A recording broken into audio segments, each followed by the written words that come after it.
Foreshadowing of Socrates' fate in Plato's Meno. At a crucial point in the latter part of the dialogue, when Socrates is trying to convince Meno that there are no teachers of virtue, another character, in addition to Socrates, Meno, and Meno's slave, is brought into the conversation. This is Anytus, who, along with Meletus and Lycon, by no coincidence turns out later to be one of Socrates' three prosecutors at his trial. Socrates brings Anytus into the conversation to see whether he, as an outsider to the interaction that has taken place thus far between himself and Meno, happens to know any teachers of virtue. Anytus claims that any citizens of Athens, by their good example, would be a proper teacher of virtue. Socrates does not accept this answer and asks Anytus to name particular persons among the citizens of Athens who Anytus thinks might be qualified to teach others to be virtuous. Anytus refuses, and after Socrates presents his catalogue of famous Athenians who wanted to educate their sons to be virtuous and failed in the endeavor, Anytus becomes angry and warns Socrates not to offend against others so freely.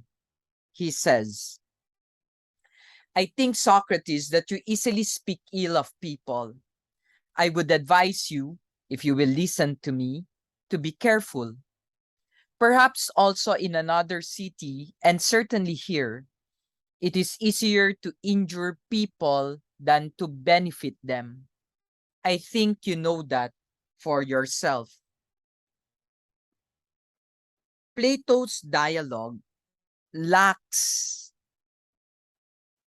stage directions in the manner of an ordinary drama.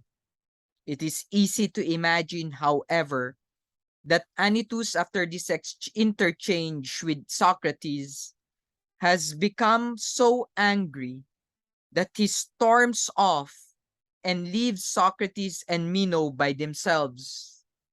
Or perhaps he decides to remain but refuses to talk.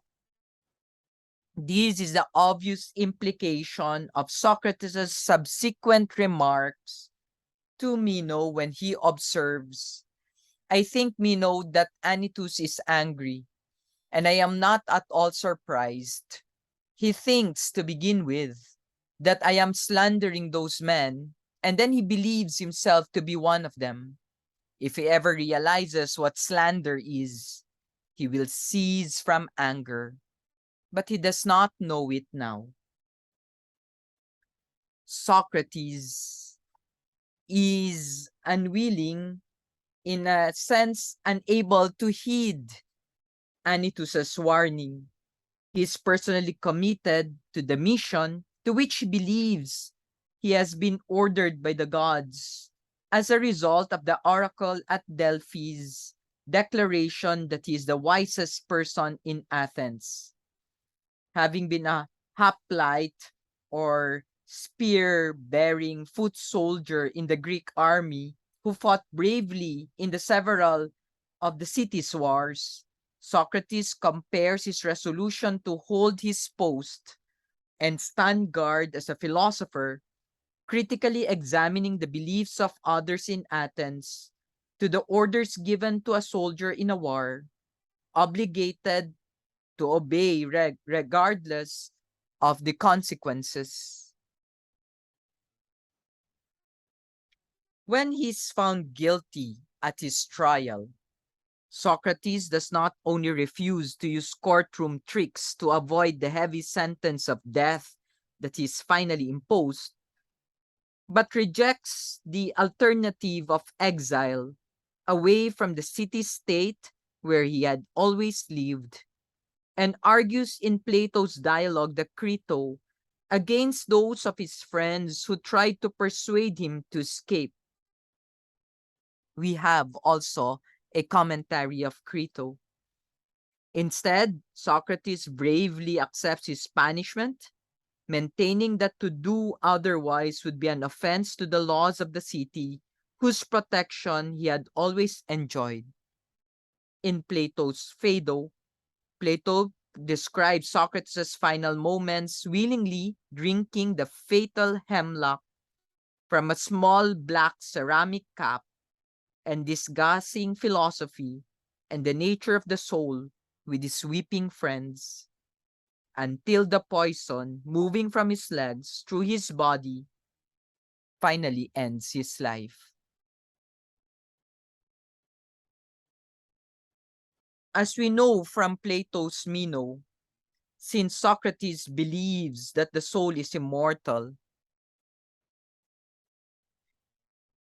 and regards the changing world of appearance that we experience in sensation as unreal, he appears to have been not only philosophically but emotionally prepared to leave his soul behind and continue his soul's journey, returning to the unchanging world of forms and meeting with the souls of others who have already died. Socrates' last words, as recorded by Plato when asked his friends to sacrifice a rooster to the god Asclepius, the god of medicine, Socrates' request for his prescribed ritual is usually interpreted as indicating Socrates' belief that death is actually a healing from the sickness resulting from the earthly imprisonment of his immortal soul in a material body for which the god should be thanked. Significantly, Socrates' word for the soul is suke, from which we derive the English word psychology, a word that is in ancient Greek also means butterfly. A butterfly begins life as an earth-bound caterpillar before it is transformed in a death-like sleep within a chrysalis, reawakening and taking to the air, making it therefore an apt metaphor for Socrates' commitment to the ultimate freedom and wisdom of the soul. Thank you for listening.